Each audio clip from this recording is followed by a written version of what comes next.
What happened last time, everybody? Remind me, what was the date of our last one? It was February 20th. We grew 21st.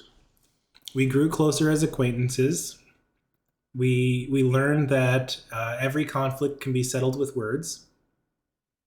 And What? Keep going. And sleep is the spice of life. Cool. Cool. That's all I got. Yeah. Apoc named a drink after Mrs. Q. That was great. The Mrs. bloody Q. rosemary. The bloody Mrs. Q. Yeah. Thank you. It made it into my notes, so I was clearly obsessed about it.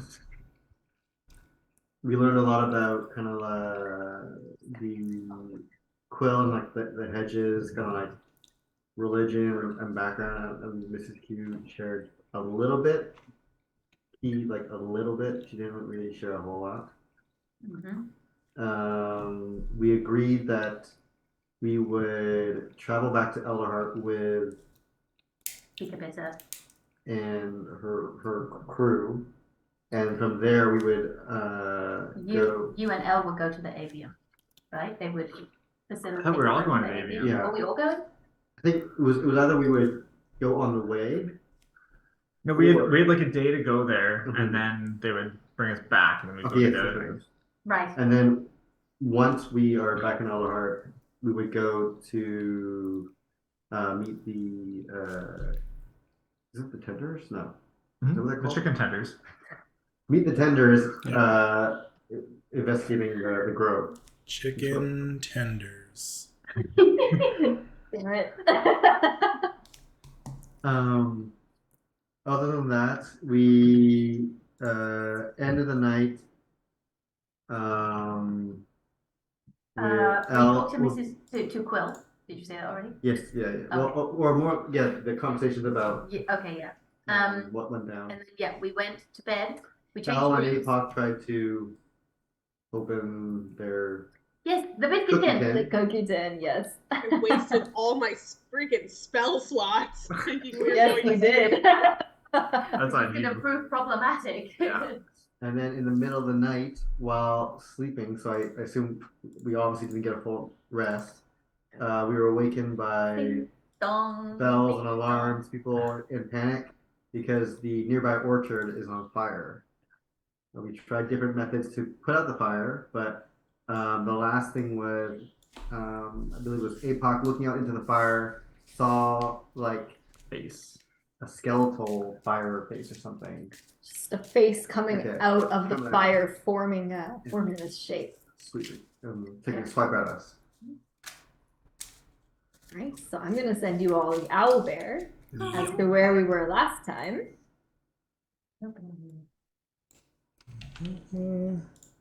And I'm gonna need everyone to roll initiative for me. Roll. Yep. Okay, Apoc. Sorry, I just got to pull my. No, that's okay. 16. Basil. How do you do alphabetical? I'm doing it in whatever order D&D Beyond says. Ms. Q. 21. Holy smokers. Elle. I'm still trying to pull up D&D Beyond. Okay.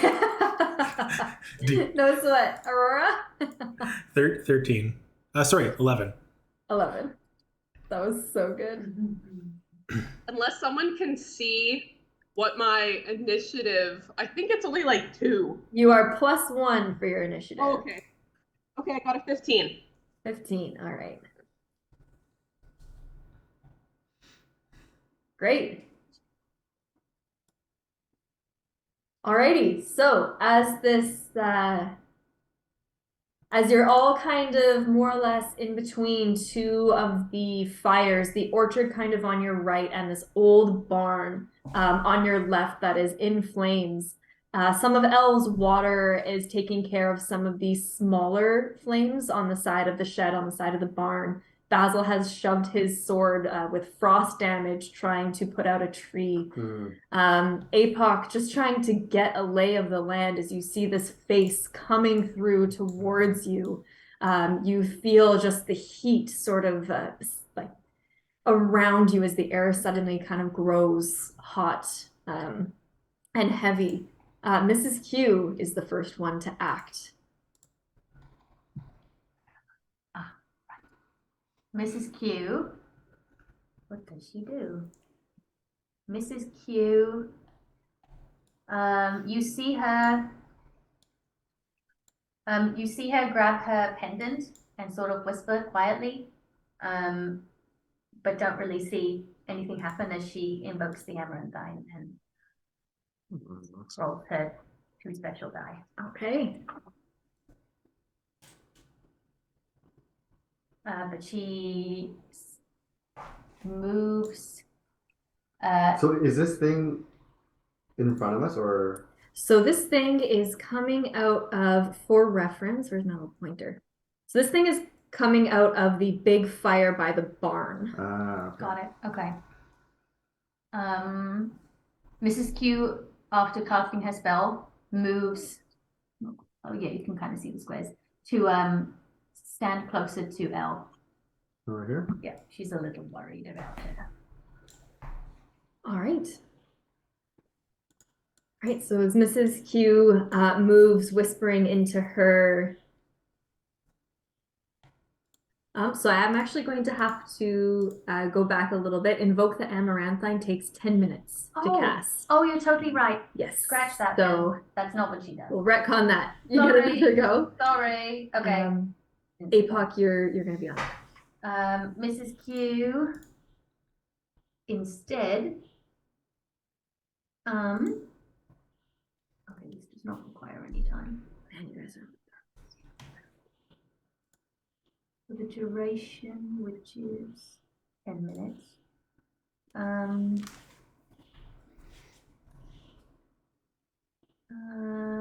Okay. Sorry, I'm still trying to figure out what this does. I want to use my Spirit Guardian spell. Okay. So I cast it and the spirits flit around 15 feet. Presumably that's a radius around me.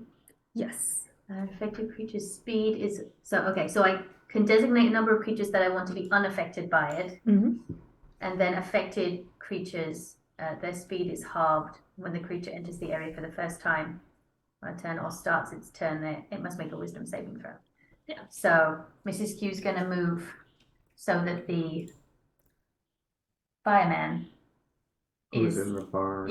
is Or by the within 15 barn. feet of her, and she's going to cast Spirit Guardians. So kind of where you wanted before.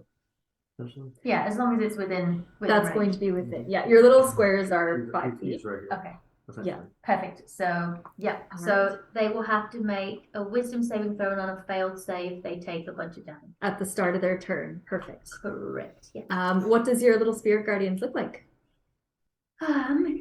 If I'm good or neutral, they appear and They can be anything you want. Literally anything you Okay. want. Don't worry Excellent. about what the spell says. They are going to look.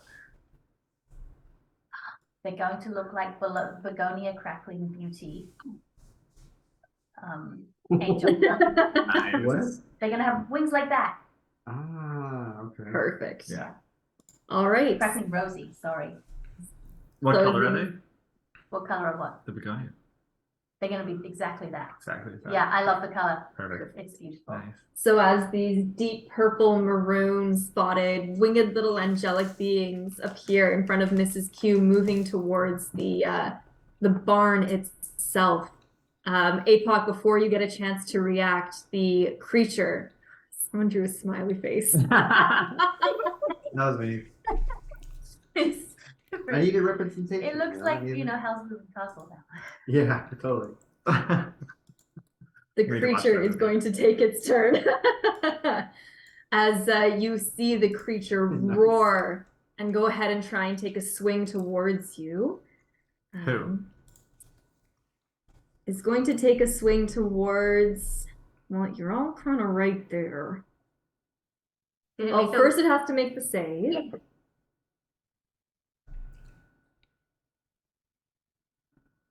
Okay. the So save go is- ahead and roll your damage.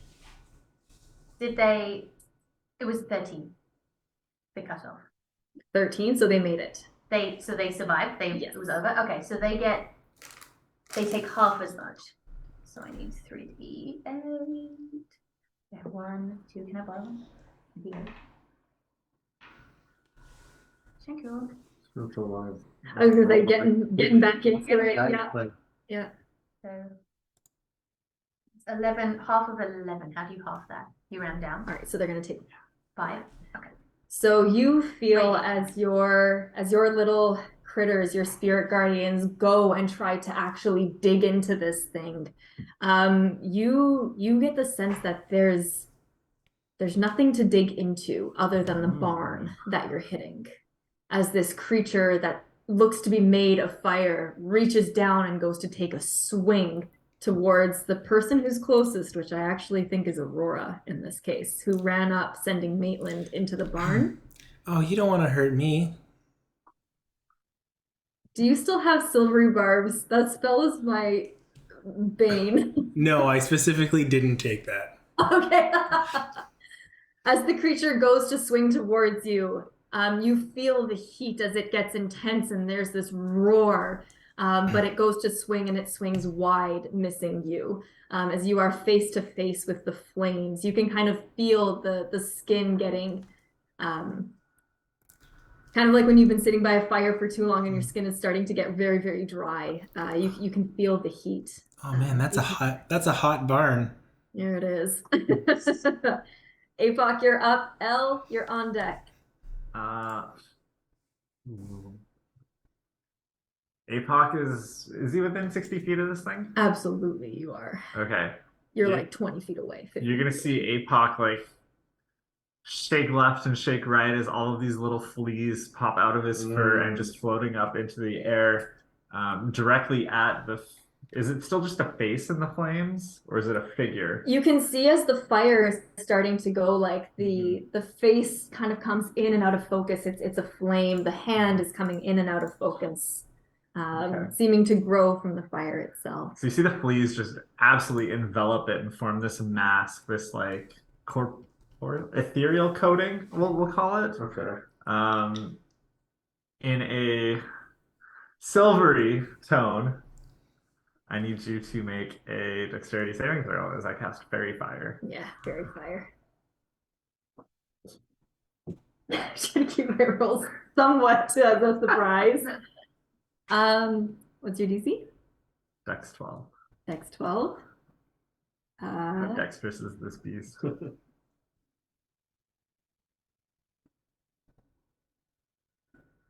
Okay. Yeah, it lands. Ooh, it lands. Okay, so everybody, I mean, it can't go invisible. It's got dim light outlined in it, and everybody's attack rolls against it have advantage as long as you can see it. Hey. All right. Fire is fucking dope. Is there something I can climb? Like, is there a roof that's not on fire that I can get on top of? There is like a 4-foot high kind of stone wall. Okay, that you I'll could climb? hop on the stone wall. Okay. Actually, can I just crouch behind it and get some cover? Sure. Make an acrobatics check if you're gonna hop over the wall. Oh, how tall is it? I thought it was just like this 4 foot. 4 foot. How tall do you think you are? 4 foot? An acrobatics check. That is good. That was a 17. All right. Yes. Easy enough. You are able to, if you want to look on my. No, I can't. Yeah, don't worry about it. You are able to kind of jump and hop behind the stone wall where Basil had stabbed a tree. You're in the orchard area proper now, quote the stone wall. So you are able to duck and have some cover. You're not stealthed, but you are undercover. Yeah, I just wanted the little like +2 AC or something. All right. You would be under total cover right now if you're crouching. Perfect. Elle, you What's are the password? Is it elemental? Elemental. Lowercase.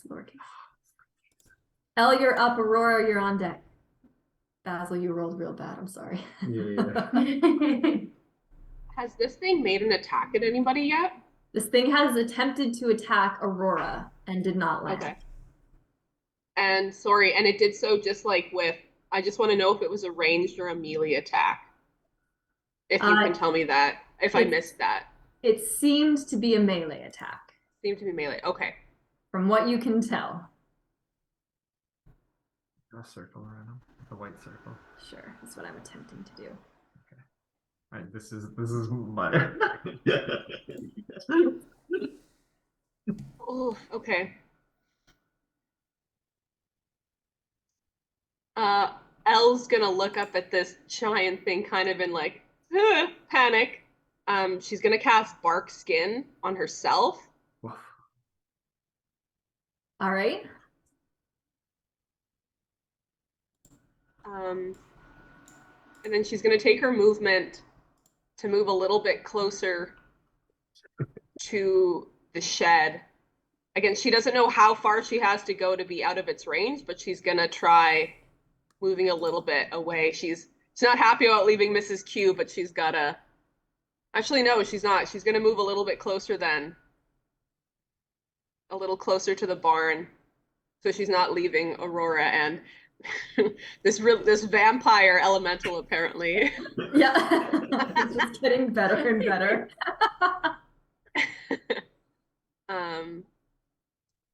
I'm just wondering if I know I took my action to cast a spell, but I'm wondering if she can also pull out.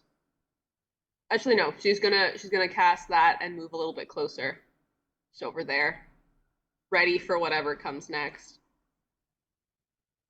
All right, sounds good. So as you kind of prepare casting Bark Skin on yourself, just trying to gauge the situation, this fire being sort of roiling, just kind of waiting where it is. Aurora, you are up. Basil, you're on deck.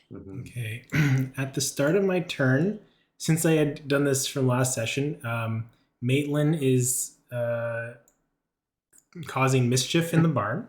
Yes. So we will see what Maitland does this turn. The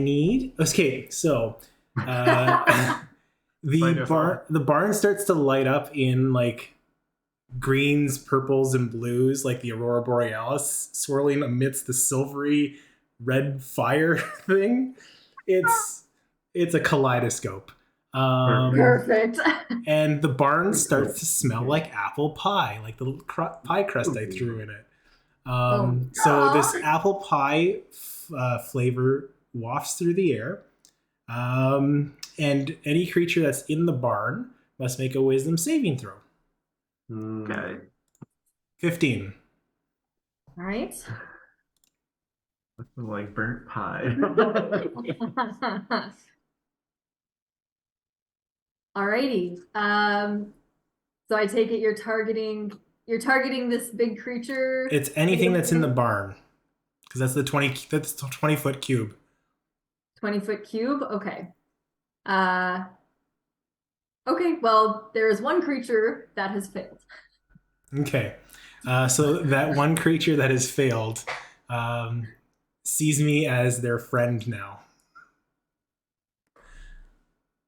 Interesting. Because they are charmed by me and will see me as their friend for this turn. On my turn, geez. I think I'm gonna panic a little bit. It's like, this thing might look dangerous. I'm sure it couldn't even burn a s'more, but I'm gonna back away. Elle, Mrs. Q, maybe you should stay behind me, because the boys seem to have run off and are hiding behind that wall. I haven't had my turn yet, guys. So I'm gonna steel myself, and you start to see as I'm saying this, my fur starts to shine almost like it's crystallizing and starts to sparkle like the stars in the sky. And like my fangs start to crystallize over, and they all turn like a dark sapphire blue. And my eyes kind of that same dark blue kind of reside as I almost just like seem to shift my appearance a bit. And now that Maitland's work kind of throws off what I was going to do for the rest of my turn. So I'm going to hold a spell. I'm going to hold a cantrip to see if this fire thing attacks. I'm going to try and attack. I'm going to use a spell beforehand. That's my turn. Okay. How far away did you move? Because the Elle and Mrs. Q, I didn't want to go too far away from them. I didn't want to leave Elle alone. Okay, so you're all still like Elle and Aurora are pretty much still in melee with this thing, just as an FYI. Mrs. Q, you're just outside. Okay, so everyone smells apple pie. All right, and that's your turn, Aurora. Yes. Basil, you are finally up. Yeah. Let me see. What do I want to do? Okay, so Mrs. Q, you're on deck. having potentially seen this thing try and do a melee attack at us, would Basil know that he can physically hurt this thing?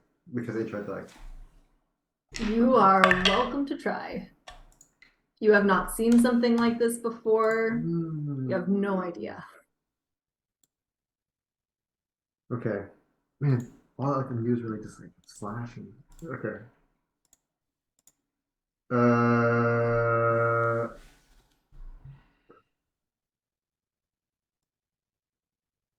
What should I try? It's kind of silly. Any like spell thing I can do is like make me fire. Oh, okay. You do still have your thing active from last time, Yeah. your frosty thing. Mhm. That only lasts a minute, I believe. Okay, so Sir Basil's seeing this thing try and like take a swipe at them. He's gonna think maybe he can hit it back. So he's just gonna run up, take a swing at it. Okay, go ahead and take a swing at it. Yeah, my cold infused sword just kind of swing right at its face. Okay, and I have 2 attacks, so I'll roll for that. Mm-hmm. Do we have advantage on that? Yeah, you have advantage on attacks. With fairy fire. Okay, so first. Oh. Interference. Oh, Oh, Sean, can you grab the? Yeah.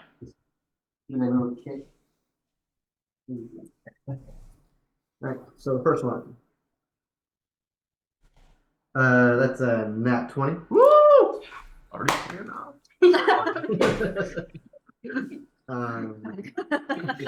Get the support cheers. Yeah. Do you want me to roll the second one? Roll the second one, and then The second one is a 13. 13. Okay, only the 20 hits. Okay, cool. Now, should I roll the damage and double, or do you want me to double the dice? I just roll it and then double it, correct? You double the dice. of Double it. the dice, okay. Wait, double the dice? No, you roll and double. Roll and double the total. I mean, Right. people do it different ways. I think like standard book is double the dice. Okay. Right, so it was 2d6, 4d6. Correct. Yeah. Right? You don't double the modifiers or anything. I never roll 20s, so I have no idea. I'm good at rolling ones.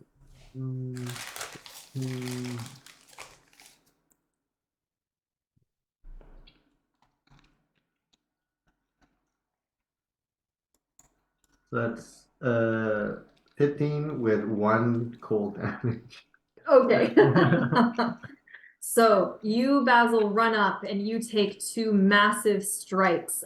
You do hit the barn, and this thing is kind of coming out of the roof almost, the main part of the flames, kind of creeping up the barn itself. You do take some deep slashes out of the barn, and that 1 point of cold damage does sort of crackle and put out some of the flames on the barn itself. The creature is just kind of sitting, still like looking and ready for an attack, but doesn't seem to react to what you've done. Very ineffective. Hmm. In that case, then,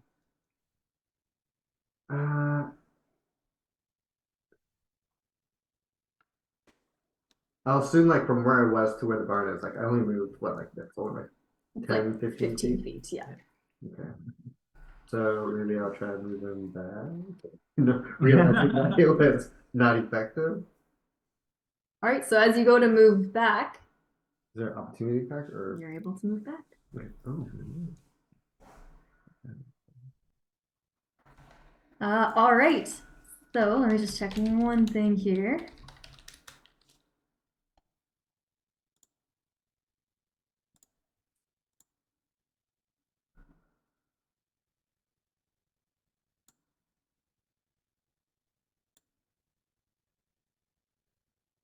Okay, yep, nope, you're able to move back.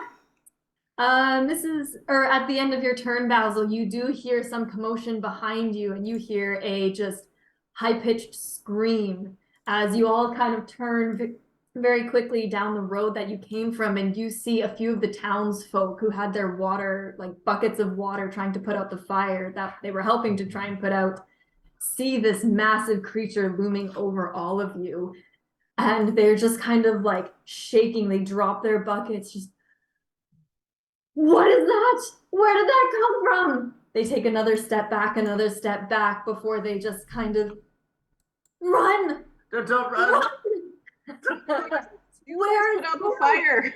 Orchard's on fire.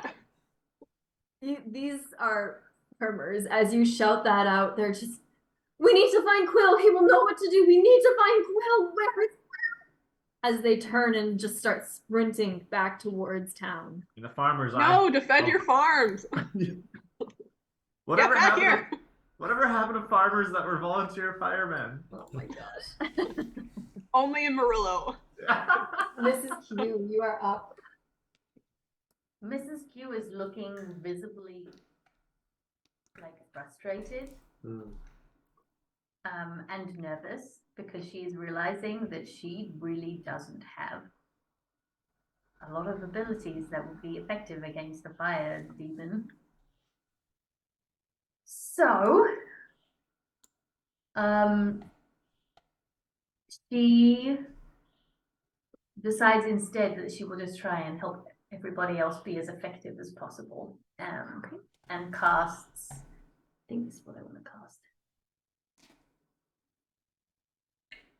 Nope, that's not what I want. It was a different thing. Hang on a minute.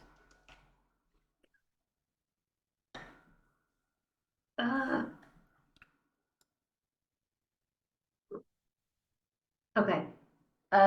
So she sort of turns to, yeah, within 30 feet. Yeah. She sort of looks around at everyone and just says like, hopefully this will help. And she casts Bless at the, hang on. If I do it at, yeah, at 3rd level so that she can help all 4. So you all have an additional D4 to an attack roll or saving throw for Oh, nice. a minute. That's everyone? Correct. And then she, I don't think she's moving. Remember before. So just as a heads up, you only need to cast it at 2nd level in order to get all 4 people. Oh, I do? 1st level is 3, 2nd level is 4. So you don't have to use up a 3rd level slot. Oh, sweet. But your Spirit Guardians will fall, as they are both concentration spells, and you can only have 1 concentration up at a time. But it didn't seem like it really did very much, right? Didn't seem like it did anything. Right up. Then I am less concerned about dropping that. Okay. All right, so you all have a D4 to attacks and saves with Mrs. Q's Bless. All right, and Mrs. Q stays put. All right, it is now the creature's turn. Apoc, you're on deck. The creature, as it's kind of been looming with its failed attack, you see it kind of just like roar out and sort of flinch away from where you had attempted to strike it, Basil. Oh, okay.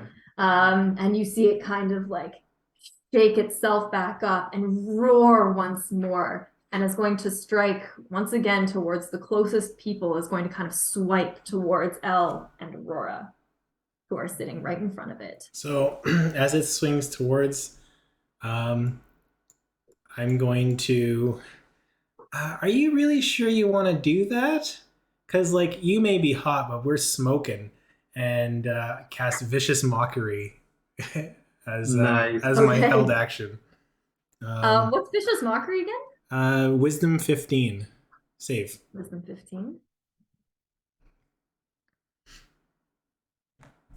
Okay, it fails. Disadvantage on the attack, Woo! and like it.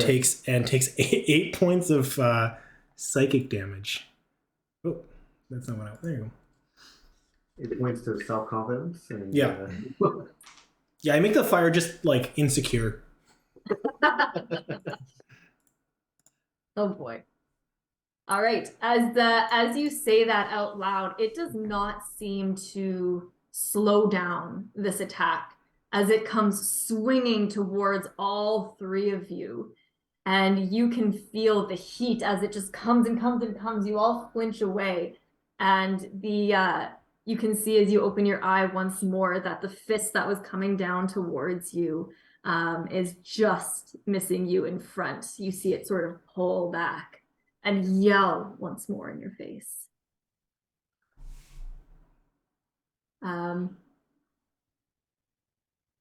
Elle, make me a perception check, please. And Apoc, you're up. That's got natural 20. Okay. Apoc, you're up. Elle, you're on deck. Do I see anything? I'll text you. Yeah. You see its action. Before he does What's that, happening?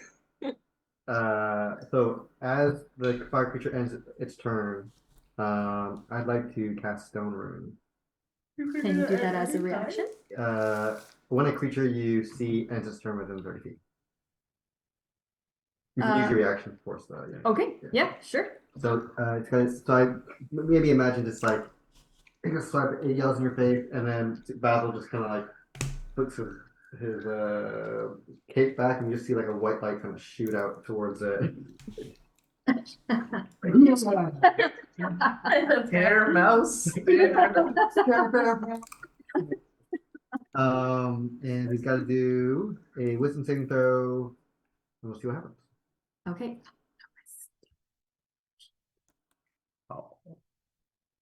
Okay, give me a second, Elle, because I will text you, I promise. Wisdom save. That's 13. Okay. It fails. Oh, okay. That is failing a lot. The Mhm. creature charmed by me for 1 minute. Oh, okay. What mean?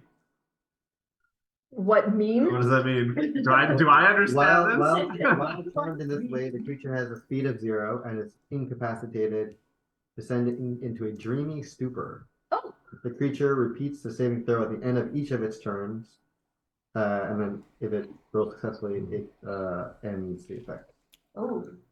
So it's incapacitated? Does it like noticeably look different? Boring. Yeah. It, as this light comes out from your cloak towards this creature, you like it lights up the creature made of fire, made of light itself. The light thing that's coated in light. Fire is a plasma. Just so we get our science nerds in here. Yes. It appears unbothered. It's both endothermic and exothermic. Okay. Unbothered. Oh, is it immune to being charmed? It's hot and unbothered. Oh boy. I think we have the title for today's. Too hot to handle. Alright, I'm gonna attack it twice. Okay. Oh yeah, first one, defo hits. Second one is a 23. I don't know. Does that hit? Yeah. Just pop up. Does it hit? Okay. Deck back down. I shoot 2 magical arrows into it. Okay. First one doing 12 points of piercing damage, and the second one doing more. What is that? 12 plus 7. Plus I get to add. So it's 19. And then on each of those attacks, I'm doing the swarm damage as well, which is a d6 piercing. So that's 17 plus 8. It's 25 points of piercing damage. Okay. 17 of which are magical. Yep, you aim right for this thing, and it goes right through. You see it go right through the fire creature itself. It appears unbothered. What does bother this Still punk? hot. And unbothered. And they were magical arrows. More. You do know that they were Yeah. magical arrows, Yeah. so they just pass right through the flame creature itself. Guys, I've done nothing and I'm all out of ideas. Love it. It's my turn. Just duck back down. Could it be immune to magic?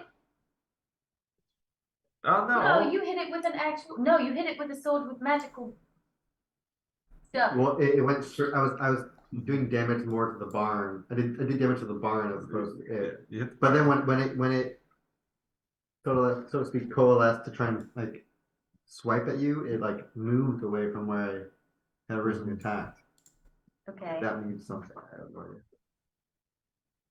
So the radiant damage Did nothing? has done nothing.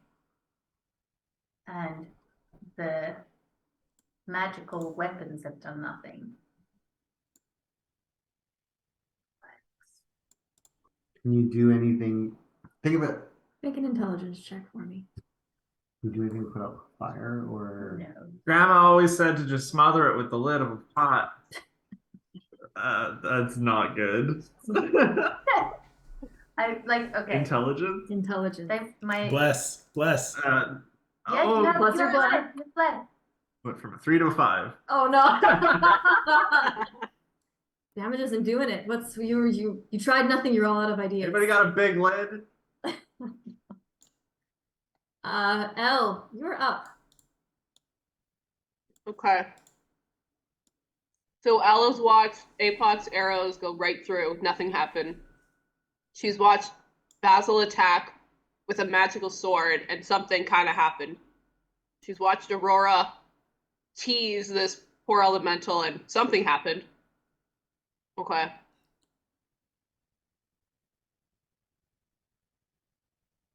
She's gonna yell to Seen it react Okay. to damage to your attacks, with the exception of one delayed reaction from Basil's attack. Okay.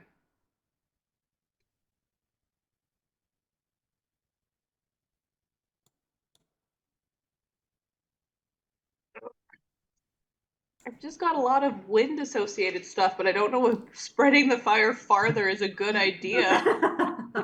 You have fire on like both sides of you right now. I know. Can you do any kind of vortex? Like, can you starve it of oxygen? Ooh, interesting.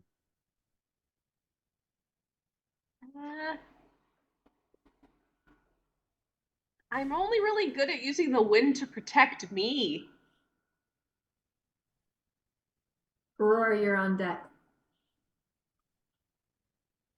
Should we just run and find Quill? Where's Quill? You need another tidal wave. Yeah. Pretty much. Well, Elle's just kind of gonna think,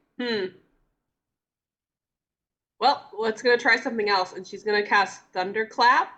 So Barkskin is a concentration spell, but I can cast a cantrip, correct? You can cast another non-concentration spell. Okay. Yes. Yeah. Let's try some thunder damage. So she's gonna cast Thunderclap. And that's a con saving throw. Which will it have disadvantage on that? Nope. Okay. Nope, because your fairy fire is just advantage for you guys. Attacks. It's nothing It's else. just attack Okay. rolls. Yeah. Okay.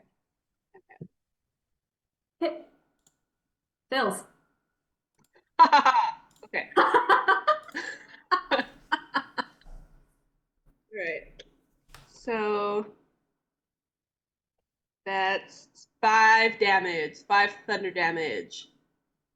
Okay, so you cast this spell, sending this thunder damage towards this creature that's looming over you, unmoved. Balls. Erg. Okay, guys, thunder doesn't work. All right. She's gonna stay there still with yeah, Elle's not gonna move where she is. She's gonna stick up there with Aurora and Mrs. Q. Make an intelligence check. Okay. Aurora, you're up. Okay. Well, firstly, Maitland, who's flittering through the barn, chasing after that apple pie crust, is going to change his tactics. And all of you see the barn start to envelop in little sprouts of greenery, just like begonia petals that start to fall out of the barn. And then they start to flower. And all these flowers start to squirt water. And all creatures in the barn need to make a dexterity saving throw as these little start spritzing water throughout the barn. Okay. Yep, fail. If they are anything that fails is blinded as the flowers spray them with water. Get into the eyes, you know. Okay, so this fire creature that is technically not in the barn is above the barn, built of fire. Okay. Yeah, we'll make it happen. Now, Steam, yeah. While that happens with the water that sprays, can I investigate to see what the water does to the fire? Yeah, go ahead and make an investigation check. And Elle, I'll take your intelligence as well. Whatever that was. Total. Oh, 22. 1-5. Okay. 20. So 15 for Elle. 22 for the investigation. 22 for Aurora. Okay, Elle. This is starting to freak you out. You're slowly going down the list of damage and you have no idea what it is. You just don't know. Aurora, I'm gonna text you what you figure out. Woo. What grade did Elle drop out of school? Casual midnight conversation. Yeah. I don't know if she technically has dropped out of school. She's just in a different kind of schooling. What they all say when they dropped out of school. Yeah, and don't know your teachers. She's a graduate of the Waldorf method of schooling.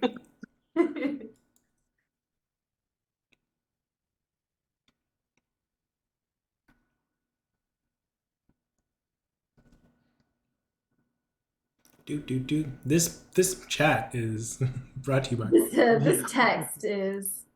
All right, was that your Beyond? Yeah, okay, so that kind of leans into what I was already thinking, so perfect. Water good. Gas. Guys, I'm starting to think that this thing might be an illusion. Oh. So you're saying a type 3 fire extinguisher wouldn't work? Well, only if you have your proper women's training, because otherwise you might spray it improperly and Yeah. and then everybody, and like because and we don't know if it's an oil fire or a chemical fire, electrical. Well, I mean, we know what was in the barn, presumably. Wood. I don't know.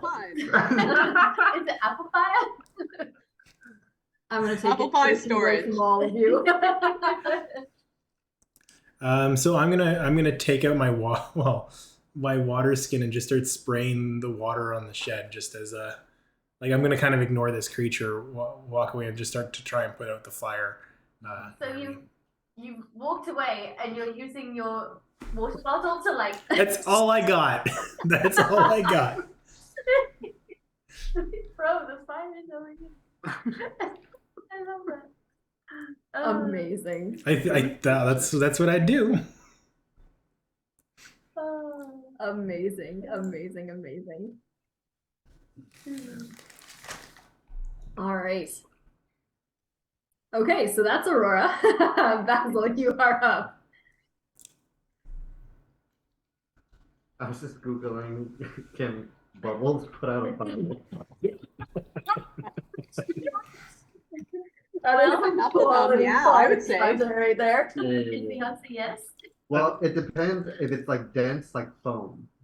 I Oh, think okay. the answer is it depends on your DM and how Yes, that's No. nice she wants to I be. think, so technically with my pipe, I could make a 5-foot cube of Uh-huh. just condensed bubbles, like just packed. Multiple bubbles or one bubble? Can you control bubble size? I want to know. It's a big difference. One big bubble is enough, mostly oxygen. enough bubbles to occupy a 5-foot cube. Okay, so are we talking about the standard bubble size, like average bubble I'm saying size? like I'm going tiny. You're not blowing any bubbles like that. Tiny bubbles to just like Oh fill my a giant 5-foot cube of foamy bubbles. You know what? Could I do I it? kind of want to know what would happen. I mean, I'm just sitting there as he's blowing for like a good 10 minutes straight. Hold on, guys. Oh my gosh. Okay. I mean, yeah, sure. You can certainly try. Oh my god. Okay. Yeah, I'll do that. Hearing what Aurora said, like, oh, it might be illusion. So, and seeing him focus on the fires, so Sir Basil will focus on the fires to make this big 5-foot dense bubble floating thing. Okay. Push it towards the fire. Are you sending it towards like The fire. demon fire? Or just the barn, really. I am gonna say you're gonna have to get a little bit closer. I know it says you can move Sure. in order to Yeah. do it, but I'm gonna say you're not gonna be able to move the bubbles 15 feet. Sure. So So I'll move closer. okay. Just roll me a d20. On an 11 or higher, you're able to put out some of the fire with these bubbles. I will let the dice decide this. Okay. God. Let's go. This ridiculousness. Well. Bam. Jesus. I regret this item. Fucking bubbles doing their work. Yay, man. No kidding. And then in addition to that, just for since I didn't really, I guess we'll consider that an action. Mm-hmm. As a bonus action, I will cast, or I would use help to give. No, sorry, help. No, use help action as a bonus action, which is what? Okay, so just giving someone advantage. But we already have advantage on attacks. Right? Yeah, I'm assuming it's still in. Yeah, it was a minute, so it'd still be good. Sure. You're still good. I'll cast help on.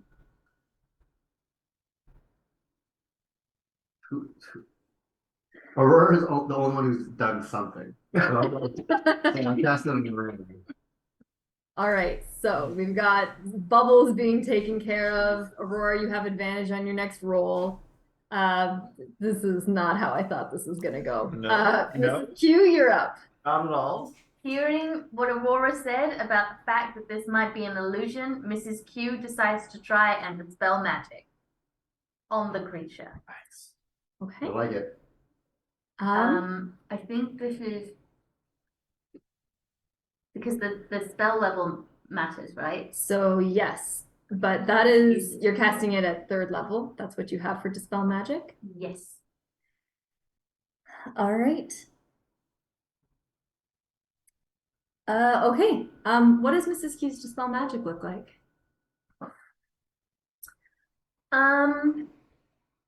It looks like water. No, it looks like it looks like, you know, when you're at the fair and you go to the cotton candy stall and there's just like cotton candy wisps. It looks like cotton candy wisps. Okay. So you see, as Mrs. Q summons this dispel magic, the cotton candy wisps of pink energy, I'm assuming. Yep. Wrap around this creature that's hovering over you. You can feel the heat of it. There's still very much a fire on this barn.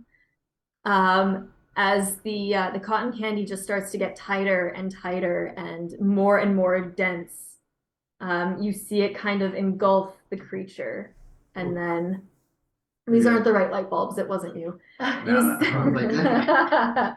You see it just engulf the creature and almost squish it and extinguish it out of existence as your magic falls away. What?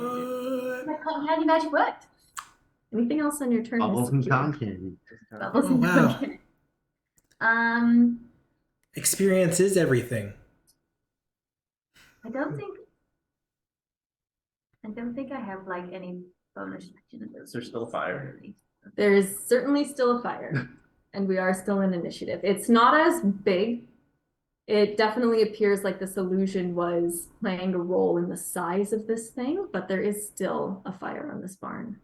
Okay, no, I'm not moving and I'm not doing anything else. Okay. All right, so Villagers running away, but, with this, it's too much power in Elle there. With this success, as you all see this creature just get squished and extinguished out of existence, you're kind of looking up, sort of just like catching your breath for a moment. And you all get this sensation, kind of like in the back of your sinuses, like a sensation before you get a nosebleed. And you all sort of feel it just kind of tingle a little at the very back of your throat, behind your eyes, behind your nose. I'm gonna have to make some rolls back here, so give me a quick second. It's I an remember ins- the floor is for saving throws too. It's an Inception scenario. It's an illusion within an illusion.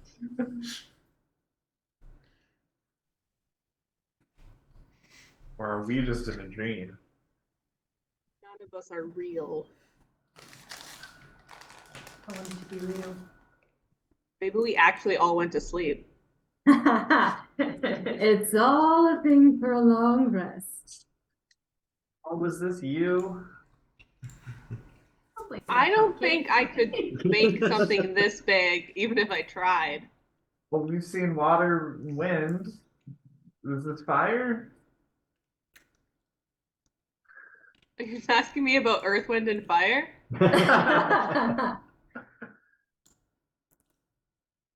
All right, as I'm going to describe this a bit better. You all get this feeling behind your nose, kind of standing where you are, and it is a split second where you feel your eyes almost involuntarily close. And when you open them, you're kind of getting your surroundings back. It's this simultaneous sort of shift in reality as you look around. The fires are not as big as they were when you arrived. Even the one at the shed, the orchard, the ones where the creature did not come from, seem to be a little bit more under control, although they are still certainly kind of roiling and active. The barn itself is starting to become a lot smaller. You can see a part of the caved-in roof. Elle, Aurora, Basil, and Apoc, you're all kind of just like, you sort of shake yourself out of it as you just sort of take a bit of a deep breath. And you turn and look, and you see Mrs. Q standing right where she was before. And in front of you, Mrs. Q, it almost catches you by surprise as you are face to face with an old male hedge wearing small little spectacles that you recognize as Quill. You can see his form sort of wreathed in almost like an ice as he stares at you. In his hand, he's holding your pendant. Whoop his ass. Let me explain. Rosemary, please. and we'll take a break and come back. What? I am going. Mrs. Q isn't normally a killer, but she's about to build some Quill's blood. Certainly try. So as you all, and I do want to be clear, no time has passed when you had this kind of tingling behind your eyes and your nose. The fires do not look as roaring as they were before, but you don't get the feeling that you've been here. The world is kind of almost in this sort of hushed state. You can still feel your heart pumping, the adrenaline going. You were just in a fight, you feel it. The heat is still in this area.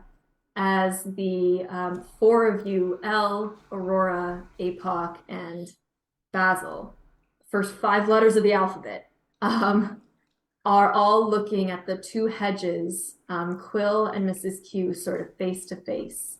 Mrs. Q, Quill has his arm outstretched. He's about 5-10 feet away from you, holding your pendant in one hand. Just let me explain, Rosemary, please. Let me explain. You've got 10 seconds to explain. I don't know if I can explain 500 years of history in 10 seconds, Rosemary. It's not my fault that you do not remember. 8 seconds. You were my captain, Rosemary. I owe my life to you that day on the crags. But then you vanished. You took our treasure with you and you vanished, and I tried to find you, I did. I wrote you letters. I couldn't get a hold of you. Our people were still not safe, you just left. I needed to see you again, and I needed to tell you how important you were and what you carried was. Please let me help you. Let me explain.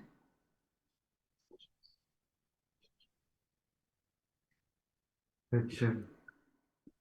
Hand it back, and I will talk to you.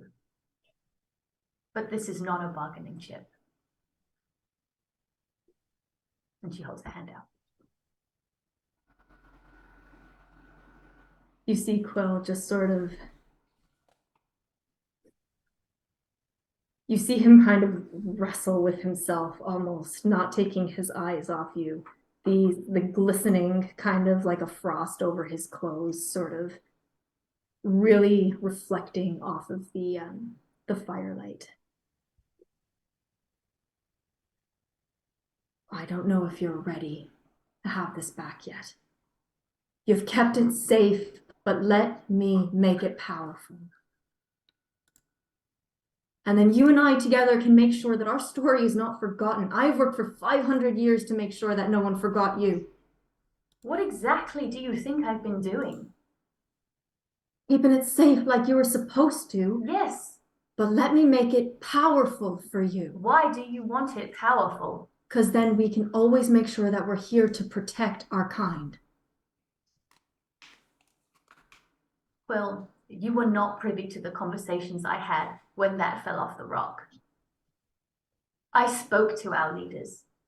They instructed me to leave so that no one person who was not under the law of our people would take it into their own hands and decide how it should be used by themselves.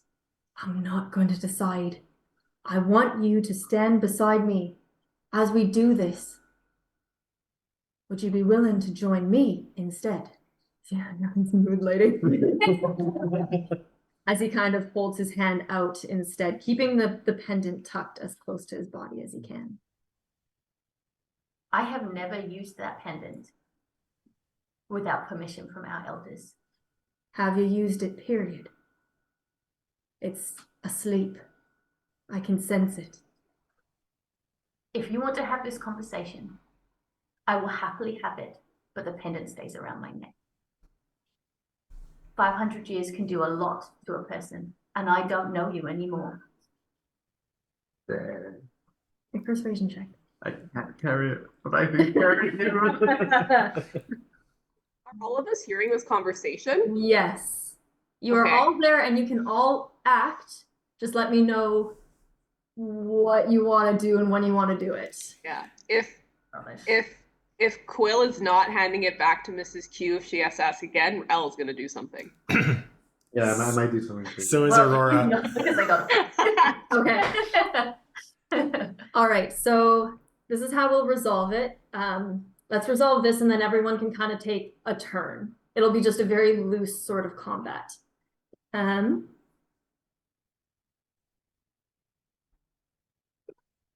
You see Quill again. He's sort of like, you can see him kind of wrestling almost with himself as his hand is kind of open towards you. You were my captain, Rosemary, and I will always respect you as the leader you are. That's why I am the leader I am. I have done a lot over the past 500 years to make sure I could stay alive long enough to meet you again. I didn't have the benefit of the gift of a god. But please, let me unlock it for you, and then you will know where to find me when you're ready to join me. And we can make sure that our people, our hedge kind, the people who serve Henwen and just want a good community, we can make sure that the wood is safe for everyone. That's all I want. That's all I've wanted for 500 years. You're right, that time does change us. I feel like I am still the soldier you knew, just in a different body. Please, please listen. Elle, what did you want to do? Elle, Aurora, Basil, we'll go one at a time. Starting with you, Elle. Elle's gonna see that he's still not handing her back the pendant, so she's gonna cast Thorn Whip and aim it at his hand to try to get it from him, essentially. Okay, let me just pull up a couple things here. I have great friends.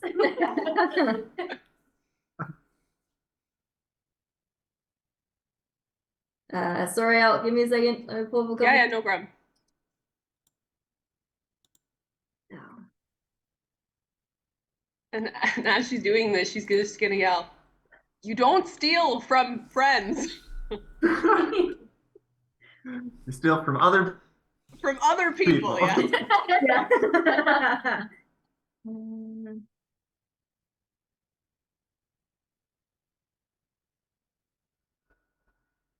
Okay.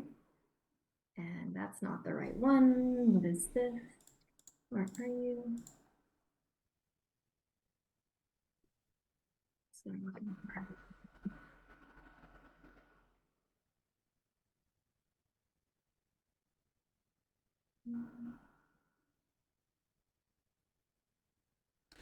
All right, so you bless you. Sorry, I just needed to check out the Aurora just jumped. Yeah.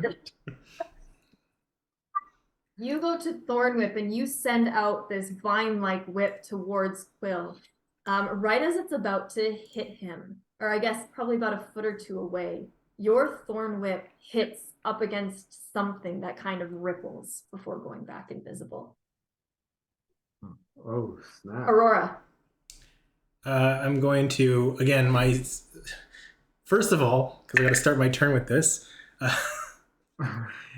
Maitland still going? Yeah, in the background, you see a giant pie form at the top of the barn as it seems to be baking on top of. Oh my god. While this is happening, I'm going to, glittering in sparkles, hand it back, and I'm going to cast suggestion. Okay. What's the save? Wisdom 15.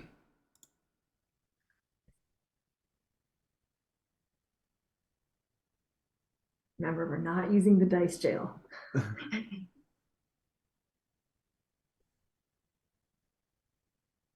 Okay. He failed. When does he have to take the action? It pursues the course of the action as to the best of its ability.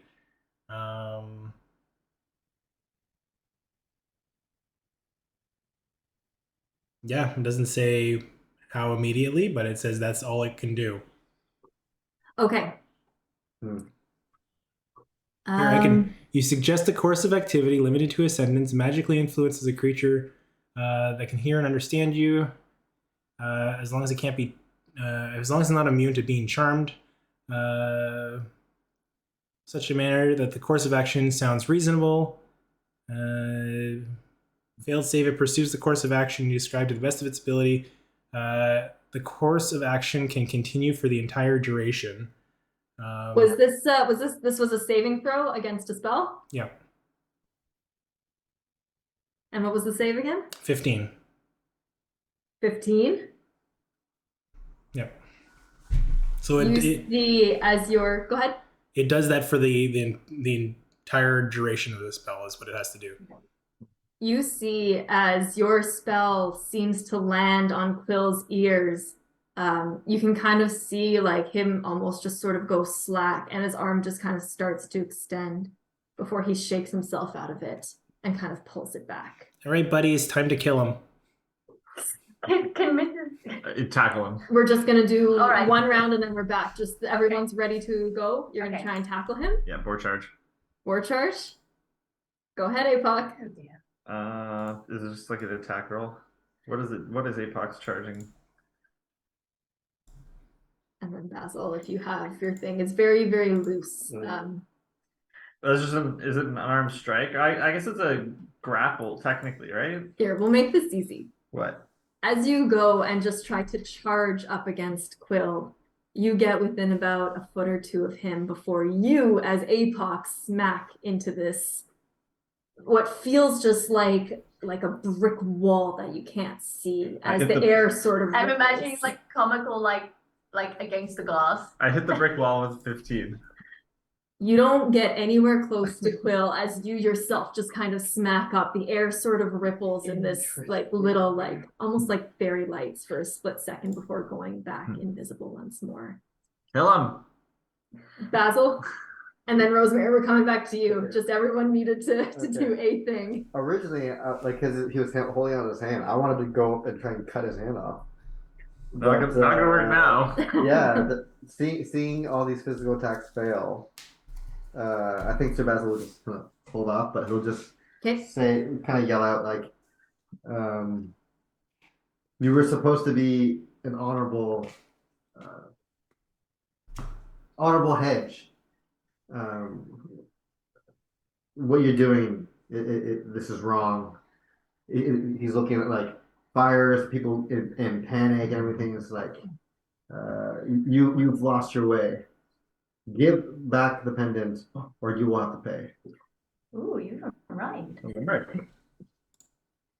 Back to Not you, on Rosemary. purpose, All right. but- Miss, You'll all get of an this- action before Quill responds. Go for it. All of this happens like this, right? It's all happening at once. It's all happening within like your 6 seconds of a round of action, or 6 seconds or less. Actually, Okay. That's kind of how it's going. So Mrs. Q, like at the end of this, that just happened very quickly, Mhm. says, "My friends, be at peace. He will give it to me because it's right, not because he has to." And she turns back to him. And she says, "Quill, I am very pleased to have met someone who has spent as long living in this world as I have. And I remember you, and I remember that you fought valiantly, and you once trusted me with your life. I need you to do that again. I was trusted with this, and I have looked after it to the best of my ability for 500 years. And I will continue to do that. But it has to remain in my possession if I am going to ensure its safety. And I am not going to put that burden on you. But I will work with you to do what is necessary to keep our people safe. That is why I have kept it safe for this half a millennia." Another persuasion check. It's gonna be. No, I would say it's a disadvantage because everybody almost tried to kill him, but you were his captain. yes. You're speaking to him as that, so Persuasion straight roll for this. fucking- That is a 19, 19. What'd you roll? a 17. You see as Quill, Did you bless as No, I don't. You did. as everyone is sort of, the thorn whip comes and glances off just before it hits him, Apoc tries to tackle him and gives himself a minor concussion. Aurora's words almost reach him before he kind of shakes himself out of it. Basil's words, you see kind of like out of the corner of his eye, Mrs. Q, you especially just see Quill sort of glance in Basil's direction before looking down at the stone in his hand. You can see that as he's holding it, you can tell that he's kind of shaking. Why, you're not too sure. As he just sort of looks, closes his hand around the pendant.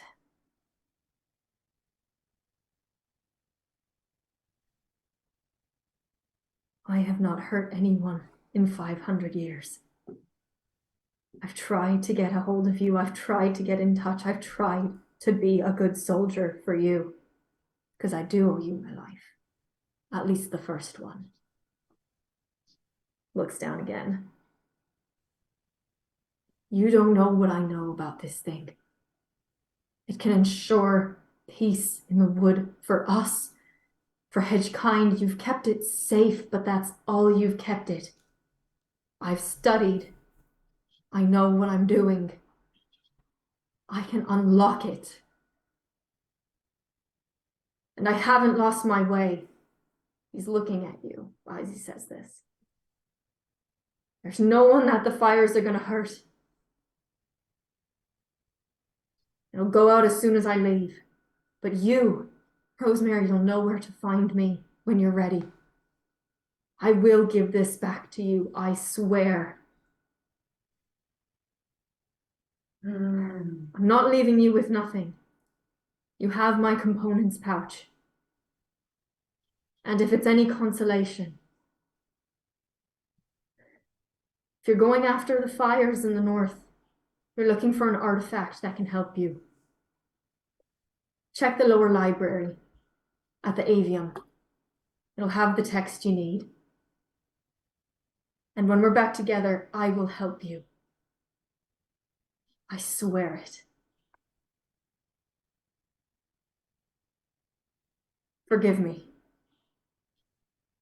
As he kind of clasps his hands together, you can see some light green magic start to swirl around his hands as he kind of looks at you once more. You'll understand, I promise, but please, forgive me. You have one opportunity to do one last thing.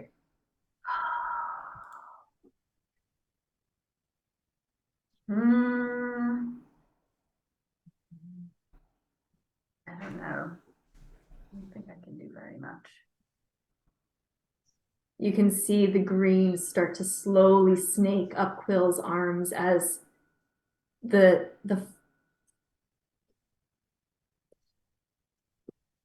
Bracelet? Pendant? Garnet? the figure. Oh. Jesus. The figure of him where the green is snaking slowly starts to almost disappear, like sand kind of being thrown away in the wind. As he sort of locks eyes with you, his body slowly starting to Can just vanish. Can I try to cast something? You do see this, I will give you one chance. Bestow curse, wisdom 15. Wisdom 15. Yeah.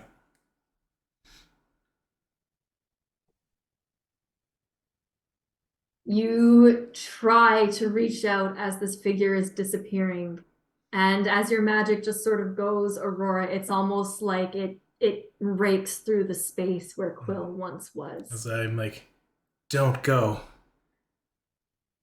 Rosemary needs you. That's it. Locking eyes with you. She can't dispel magic. Dispel? I think so. Would that work? I've never really used this spell very much. Let me see.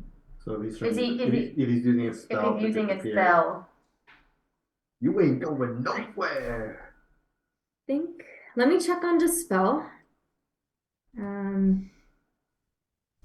Typically dispel is after it's been cast. Counterspell is during its casting. That's Okay. what I'm thinking. Yeah, I just want to make Do sure. you have? Or magical Well effect done. within range.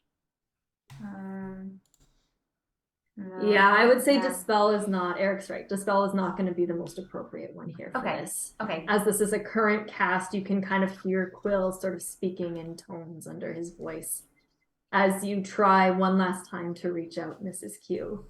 And Quill, kind of like the last falling leaves on an autumn day, just vanishes from in front of you. Mm-hmm. You see on the ground where he was, there's almost this sort of like ruin symbol of where he stood, just kind of almost like branded into the ground. Okay. And as he disappears, you see the fires around all of you calm and turn to ember. Amber. Ember. Still there? Like They don't disappear. if the flames are down, Mhm. it's hot, it's a fire still. Stuff did catch.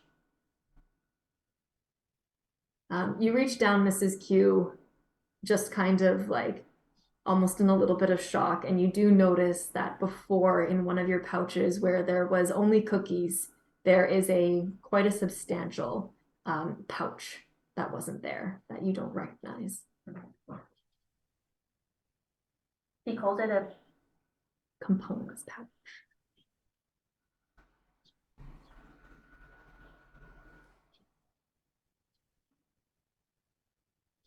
You all find yourself in the middle of the night, surrounded by burning embers of a peach orchard outside of Bracken Mill.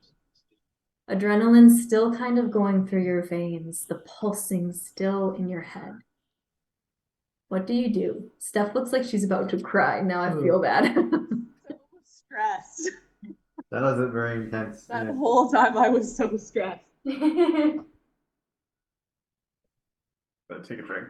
Yep. That was stressful. That was very stressful.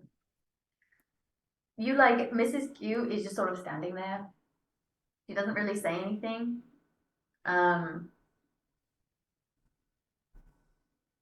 But like in her head, has a lot of emotions. So she's just gonna kind of not say anything. Maybe Sir Basil kind of like just shocked by in trying to make sense of what just went down. We'll walk up to you and almost kind of like in a very innocent way, be like, Mrs. Q, what are we supposed to do?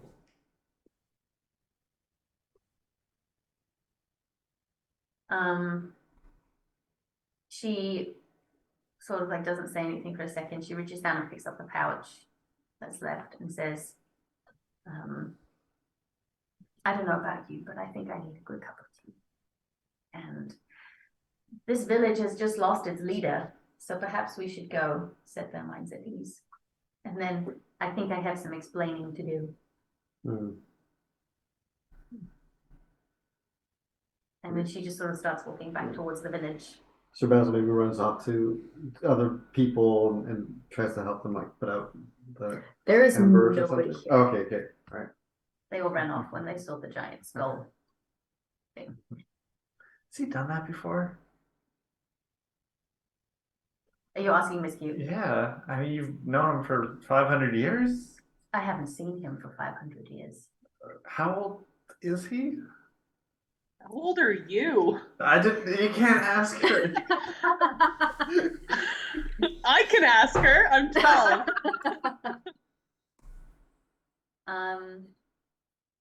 She says that when I was young, the trees of the wood were still young too. How old are the trees of the woods? I'll ask them next time we go through the forest, Apoc. Yeah. You do know 500 is an extraordinarily long life for a hedge. Mhm. You're about 250 years older than normal life expectancy. Mm-hmm. Yep. I often lose track of my age for that reason. So, yeah. She's sort of like half answering questions, half like in a bit of a daze. So yeah, she's kind doesn't really want to answer questions, but she also recognizes that probably needs to. So what's the plan? Is this such a light conversation or it's more a conversation? I still need a cup of tea. Yes, perhaps we should get you that tea and then chat. There are many things you can keep in secret. Many things that I think the group would like to know. That doesn't feel good now, does it? You gotta get over that. It's been not even a day. By my knight's honor, and I'm trying to make this up to you. And it was, as I told you, it was not my secret to tell. I did not know what. While he's saying all of this, Mrs. Q grabs his hand and says, "We'll get a pot of tea." Perhaps just like, Yeah, she's just off she goes. Yeah. Presumably she's gonna bump into some village folk on the way. So if you are all, stop me if you Great guys person want to to do have. anything. No, I want to do something. what's happening with the giant pie? Oh, it's gone. Yeah. It's gone. Okay. Just As you are all starting to move back up the road, you don't meet anybody for, at least halfway back to Brackenmill. And you weren't very far away to begin with, but by the time you kind of start to see the lights of the city and you can start to make out figures in the trees and everything like that, you do actually see Brenna and Ajax, of all people, starting to sort of direct on the ground and listening to the villagers that, can't remember who, I think it was you who actually saw them coming up the road, Basil, and listening to their accounts. In this whole thing, less than 5 minutes has transpired from the time you made it to the start of the fight to speaking with Quill. It's been a relatively short time. And as you see Brenna and Ajax just starting sort of nodding, you can tell with Brenna's form, even in shadow, who she is, as she starts kind of starting to move away and move up the road and sort of sees you all coming, waiting before she makes you out, and then just kind of jogging up to you. What happened? What's going on? Fire? Is everything okay? They said there was a monster. Mrs. Q is not saying she is not in a talking mood. You guys need to speak up. Is there a monster or not? well, no, it's taken care of. We lost a couple of buildings, but no, we can rest easy and actually get some sleep tonight. It's been dealt with. Okay, fire's gone. It's embers. Embers is good enough. Before we left the area, Elle would have looked around. Would she be able to tell how much of the peach trees or had anything been ruined? Had any of the trees been irrevocably destroyed? So you definitely see, as you were leaving the area, the barn, which there are some untouched parts that looked a little bit old anyways, but the barn has a roof that has caved in, definitely needing repair. The shed as well. The peach orchard itself, from what you can see, there was one tree that took damage, and that is the one that Basil had tried to, or succeeded at least in part. You got there and it was on fire. So you did succeed in part at putting it out a little bit. It seems like the rest of the orchard, with the exception of a few patches of grass where embers sort of flared off, the rest of the orchard and the rest of the grass and the hedges here do remain untouched. The fire did not spread. Okay. Seems like they didn't want to harm the town proper. Just a couple of old rickety buildings that need to be taken down anyways. Yeah, but what kind of person destroys the place they live on purpose? Well, they probably don't live here anymore. Can Yeah, but why would Quill want to inadvertently? He could have heard a lot of people doing this. Was he just trying to get Mrs. Q's attention? Yeah, Brenna. It was the leader of this village that set the fires. Just since we're all chatting here, and the young one doesn't know doesn't know they're Yeah. No. we are outside, so outside voice is fine, I guess. Elle's just yelling this. No. She's just asking the party. She doesn't really know what to make of this. As you say that, Aurora, you do see Brenna just like did not expect that. He seemed like a good dude. He actually seemed kind of boring. I hate this place. Never had a good time here.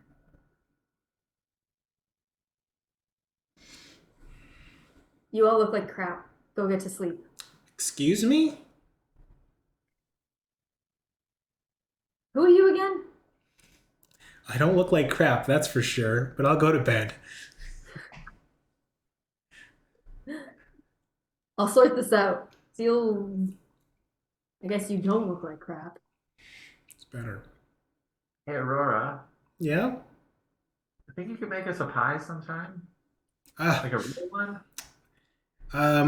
I might be okay at making coffee, but pie is definitely not my my forte. I got lots of coffee already. Mm-hmm. Want some? Sure. It's midnight. Roll a d20. Here we go again. Not 20. Yeah, you're good. Oh, this Wow, tastes that's like good. this tastes like swill. This is the worst coffee I've ever had. I just start pouring it out. Nothing comes out. All right, I'll give it back to you. I'll make you a real coffee in the morning. As long as it's magical. Chai from that, maybe. Can you make the coffee smell like a pie? Mm-hmm. I'll look forward to it. All right. Where are we headed? Are you heading back to your rooms, to the Sunny Silkworm, out of town? You still gonna do that cup of tea? Yes. So back Basil's to the getting Sunny- cozy. Back to the Sunny Silkworm, it seems. Well, so Basil wants to talk to Mrs. Q again. Yeah. As they say in Alderheart, paid for the night. Yeah. I like this character. What does that mean? I don't know. Something my dad's friends kept saying, but couldn't tell you. What are you paying for? I'll ask him next time I'm in town. Okay. All right. You are able to make your way back to the Sunny Silkworm. You do see that although the town is awake from the alarm bells, you can see Brenna has imparted some instructions onto Ajax, as well as you do see Riffin, the stout Strig knight that had accompanied the speaker, who's now trying to calm some of the townspeople and send them back to bed. I know you're such a cute boy. You can see them just sending them back to bed, trying to keep some order and some assurances, at least for now, that the fires are out. You can see the townsfolk starting to kind of go back to their homes. You do arrive back into the Sunny Silkworm.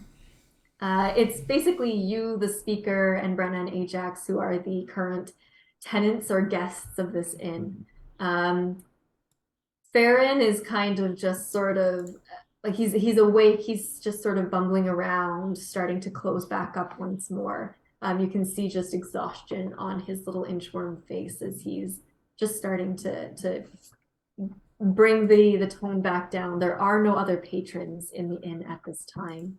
As you enter, he kind of just sort of nods to you. And from the look on your face as you walk in, Mrs. Q. Kitchen's open. Pots on the third shelf to the right. 2 stories up. It's all yours. Mrs. Q just walks into the kitchen. Quill will go and kind of lock up the front of the inn before retiring into the back. And sorry, no, Farron, that's on me. That's on me. That's on me. That's on me. Farron. Roll initiative. Yeah, roll initiative. Farron will lock up before kind of scurrying off to his own room on the second story of this inn. The main tavern area is yours, as well as your rooms. Easy enough to make the tea and get it yourself a nice big pot, Mrs. Q. But what do you guys want to do? It's taking Miss Q a while to make her tea, so you guys can decide where we're gonna go. If we're gonna talk. Miss Well- Q's tired. Sir Basil wants to talk. Of course he does. What's up, Wolverine? You have no self-control. Delayed gratification. Does it have to be tonight? Is Mrs. Q saying this to Mr. Basil? I think that's Georgina. No, I think that's. Yeah. I don't think Miss Q would. speak What's like happening right that. now? At some point, Sir Basil will just kind of, I don't know, maybe he waits till Mrs. Q makes her tea, or waits till like we're kind of all just like sitting together, or we're just like.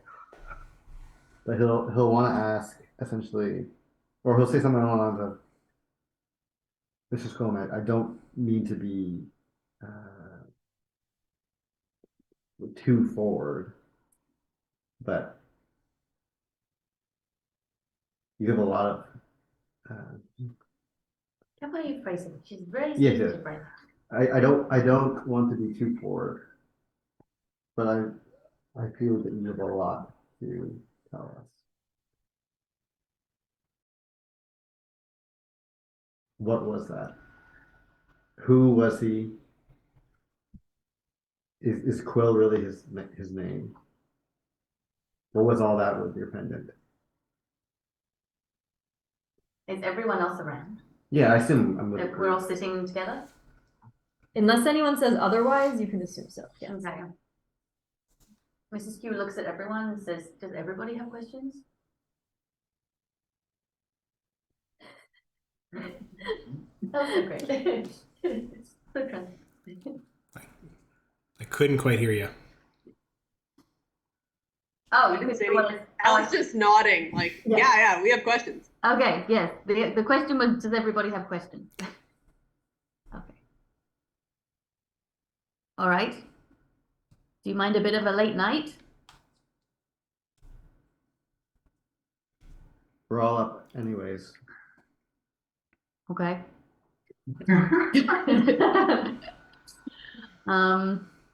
Then I might as well tell you the story from the beginning. Is that good? All right. How long is it gonna take? I mean, my plan was to literally read the backstory that I wrote at the beginning. You got half an hour, 29 minutes. All right. I don't think it'll take that long. But it's all in here and I don't remember it all. So I'm just going to read this. Okay. Rosemary's backstory by Rosemary Quillam. Forward by Episode title. Okay. For the sake of not having to change it to eyes, and I'm just gonna read Rosemary Sure, as Rosemary because otherwise this is, my tired brain will have a hard time with it. Rosemary Quillam lives on the outskirts of Meadowfen and has lived there as long as anyone in the village can remember. She's a permanent fixture of the landscape there, and everyone knows who she is. However, few know very much about her. To the village folk, she's just old Mrs. Q, who lives on Black Cherry Lane. Rosemary keeps to herself, going to the market early before most have even woken up from their beds. She's personable and friendly, but rarely divulges information about her life, unless it pertains to her revered vegetable patch. Despite the best efforts of the villagers, she still wins the ribbons for best radish every year at the summer fete. Her radishes are always twice the size of other competitors, but none know her secret. The children of the village all know her and greet her cheerily in the street. She's always got the most delicious cookies hiding in the folds of her apron for all her little well-wishers. Every so often, Rosemary will disappear for several months on end. She'll leave and return without so much as a word. No one knows where she goes and why, but she always returns with some new flower, seedling, or bulb from lands far away. Whenever anyone plucks up the courage to ask her where she's been, she always responds with, "Oh, just making paw prints in new places, my dear." No one knows her backstory, but Rosemary remembers all her years in vivid color. She remembers when she was a young hedge pup, living in the foothills of the Crest Mountains, hearing her parents whisper about unrest in the region. She remembers being a little hedge girl and her parents moving her and her brother Marjoram, who was younger than her, further south into the low mountains. She always thought that the mountains were unsafe, but clearly her parents thought that they were safer than whatever was transpiring among her people. She remembers being an adolescent hedge and seeing a pack by the front door and knowing that it meant her father was leaving to join the conflict. She remembered begging him to stay, and when he refused, insisting that she go with him. Despite his objections, she fled in the night and conscripted in secret. She left a small bunch of mountain forget-me-nots for her mother, who she never saw again. As she trained with the other hedges, she learned more of the conflict that her parents were trying to shield her from. The hedgefolk had been having increasing conflict with the mountain birds of the northern reaches. Then recently, the enemy had killed the hedge lord Gavel in cold blood. The hedge war had finally begun. The war was bloody, but Rosemary proved her skill and valor, soon ascending the ranks to Legion captain. Her troops revered her and would have followed her into the very gates of the Underland. The tipping point of the war finally came on stormy night at the crags of Marcour, close to the hedgeland. The crags were sacred to the hedgefolk, and it housed the sacred stones of her people, standing stones erected by their ancestors in obedience to Henwin himself when the trees of Humblewood were still saplings. Few ventured to the crags now, as the land was barren and ravaged by wind and rain. There the hedgefolk took their last stand. In the midst of battle, with fallen comrades all around her, Rosemary, in desperation, called out to Henwin at the foot of the greatest stone. All of a sudden, lightning struck the stone. The blast rocked Rosemary prone. From her vantage point on the ground, she looked at the stone and saw that where the lightning had struck the stone, a piece of stone had broken off, a piece no larger than a pebble. She slowly picked up the stone fragment and immediately felt a change come over her. She was invigorated and full of hope. In this sudden surge of energy and zeal, she rallied the remainder of her legion and pushed the mountain birds back, forcing them to flee. Finally, on the crags of Marcour, the hedge war was won. With her energy spent, Rosemary marched her troops back down the mountain to the barrack burrows and met with the other legion leaders. She explained what had happened to the standing stone and how the fragment had won the war for them. The council of leaders agreed that the fragment must be kept safe. They charged Rosemary to guard the stone and go into hiding, lest it be captured by their enemies and used against them. They had the fragment made into a simple pendant and sent Rosemary on her way, promising to call on her when the stone was needed again. Rosemary took refuge in Meadowfen and has been there ever since. Her secret trips are really times of great adventure and peril when the stone is needed to protect the good folk of the Humblewood. Rosemary remembers, but nobody else knows, and she likes it that way. After all, what better way to live out your days but in the very manner you fought to protect? That was so well written. Insight check. Wow. It's such a bunch. I believe everything.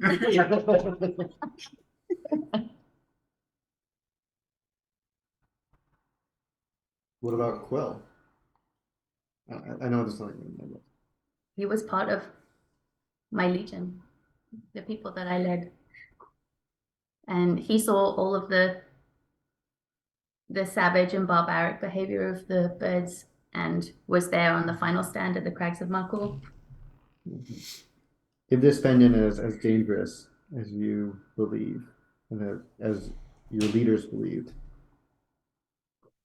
do you trust that Quill has good intentions? I think his intentions are probably good, but his methods are less than adequate for someone who trained under me, who should know better. It's been 500 years. Have you forgotten how to use it? No. Why do you think my radishes always won at the summer fete? I'm not talking radishes. You cheated? I'm talking fiends and demons. People died. And you have this pendant that's supposed to win wars. You just let all those people die in the mountains. It was Henwin that won the war, not the pebble. The pebble helped me rally my troops. Where do you think Quill went? She pulls out the commissioner's pouch, or the whatever is components pouch, whatever it is, and empties the contents onto the table and says, "He said I would know where to find him, and left me this. What's inside?" Yeah, so this is, as you kind of open it and pour it out, you do see some things that are very familiar to you. So you see things like a little vial of holy water. You see some dirt, some string, some salves, some herbs even. You see among some of the most interesting things that you can see is quite a large diamond among some other random components. Elle, I think you would know this, Mrs. Q, you might know this as well. But a lot of the things in here are actually things that you would need to cast spells, to be able to perform magic. That's what you can see when you empty the pouch out. What? So it was a diamond and what was the other things? I can get you a full list. Okay. But it's if you look at your spells and it says it requires a tiny strip of white cloth, you have a tiny strip of white cloth. Got it. All non-monetary components plus a diamond. Plus a diamond. Yeah. Got it. You get the sense that Quill knew what he was taking from you, but didn't want to leave you without your ability to protect yourself.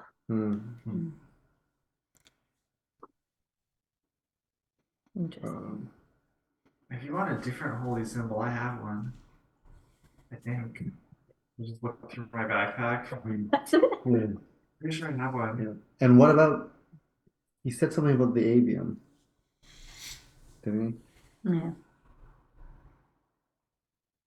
I suppose I will have to look in the library at the avium, like you suggested. Looks like for now, I think he kind of like will gesture at Elle and you, like we have many interests to look into at the avium. Yep. Yeah, Apoc just pulls out like this dark brown, like gnarled wooden. It almost like in the shape of a claw. It's kind of like carved into a few rings and this like muted wooden orb on top, and just like handed. I'm pretty sure this is a holy symbol. Some like religious folk back in my hometown gave it to me. Said it would ward off evil, but like we all did it pretty well. Right, actually, how would you know if it required a holy symbol? Would it just say in the spell? So if you click on a spell, for example, if you click on aid, under components VSM, it says a tiny strip of white cloth. Yeah. A lot of stuff like that is just flavor, but your holy symbol would take the place of a lot of that, except for something that says like a diamond worth 300 gold, something. Right. Okay. Yeah. Apoc is offering something. You know, if you don't want to throw around chalk and dust and glue, it could be like your edgy arc. I am over 500 years old. I had my angsty days long ago. She said, "I You got angst on the way out." Angst in the way out. I'll dye my hair purple. Yeah. Mrs. Q says, "Thank you, Apoc. I really appreciate this. You hold on to it for now. I think I would prefer to go without. A symbol is, after all, just a representation of something that is important, not the thing that is important itself." Can make it look like your old one. That's okay. I have every intention of getting that back. Aurora and Elle, anything you wanted to do or add? So you said Quill's methods were not above board. Board? What do you think he'd do? That was fast. That was fun. Um,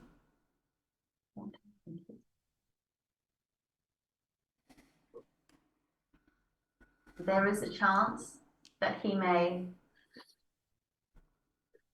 take the item back to the crags of Markor and see if he can recreate the moment when the stone first was imbued with its power. What would that do? Fight whatever it is he thinks needs fighting. It is a very powerful thing. But it sounds like he has done a lot of research on it. And I will admit that my experience is purely experience and not book learning. So perhaps I should educate myself.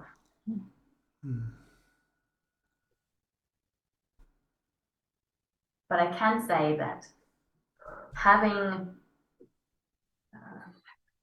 finding a hedge that has lived as many years as you and choosing that as your method to seek reconciliation and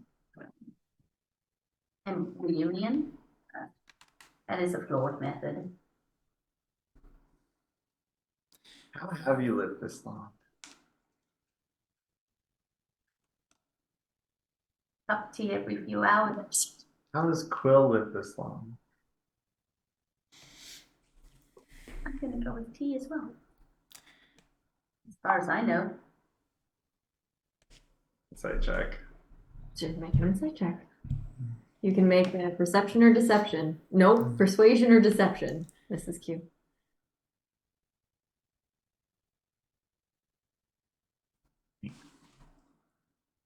$50. It means my inspiration. Oh, Nope. this is pretty believable. Cup of tea, maybe you should start doing that too. I'm gonna, while we're at the table, I'm going to consult the spirits and ask kind of a question to my friends. What's Quill up to? And then I'm gonna look out to the table, and you just see a look of terror come across my face.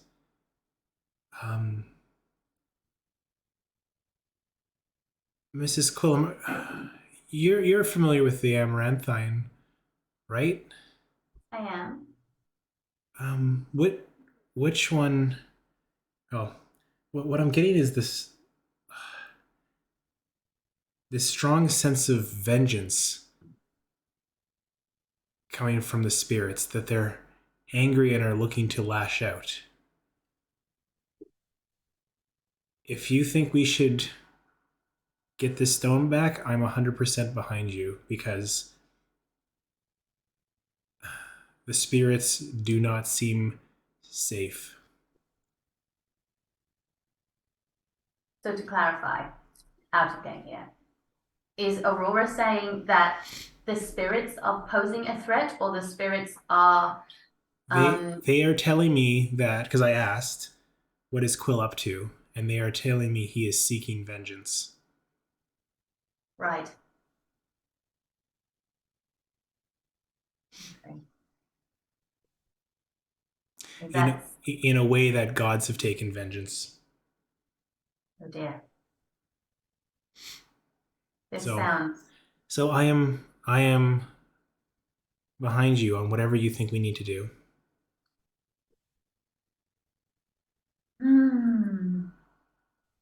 It's like, forget the scorched grove, it's a manhunt. He mentioned the scorched grove, that it would be neat, that it would help with the fires in the north.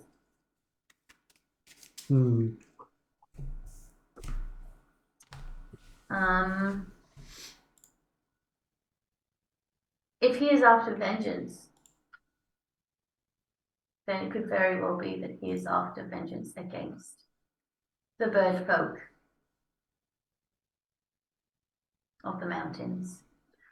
If he wants to be that specific, he could be more broad with that. Okay. That is a speculation. Well, the spirits speak in mysterious ways. You can see Mrs. Q looking very tired and still kind of just sad. She's carried the same pendant around for 500 years, and this is the first time she has taken it off since it was given to her. And she is feeling very unhappy, very lost. Can you tell if Mrs. Q is looking any older than she used to? You can make a perception check, Elle. Yeah, I was gonna make a secret dust. Like a Game of Thrones thing. Yeah. Like, 12. 12. In the tavern light, or I guess the light of the inn, it's, you're creeping on like 1, 2 a.m. here kind of thing. The shadows do not play well with anybody. And as Mrs. Hugh described, there is some sadness as she's working through right now. She doesn't look any older, but she does look tired.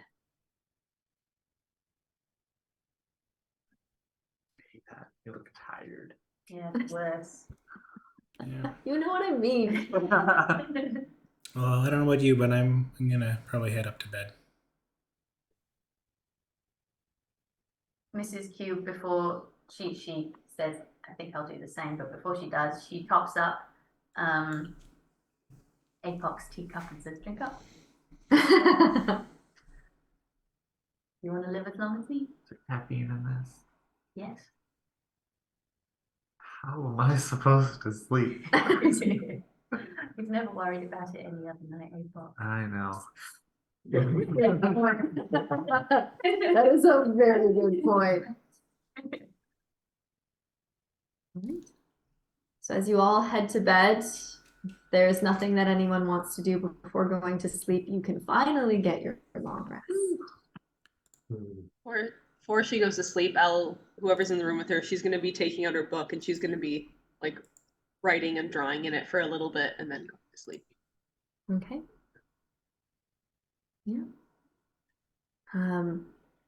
As sleep all does find you, for one reason or another, the fatigue slowly just starts to bring you under into a cozy sleep in the sunny silkworm. And you do wake up a little bit later in the morning. It's closer to like, 10 a.m. mid-morning when you are finally able to sort of shake yourself awake. You do hear some murmuring of voices. You recognize the speaker, Brenna, Riffin's voice coming from just down the halls for the rooms. However, we are almost at 10 o'clock tonight, and I think that's probably a good place to stop. Mm-hmm. What'd you say?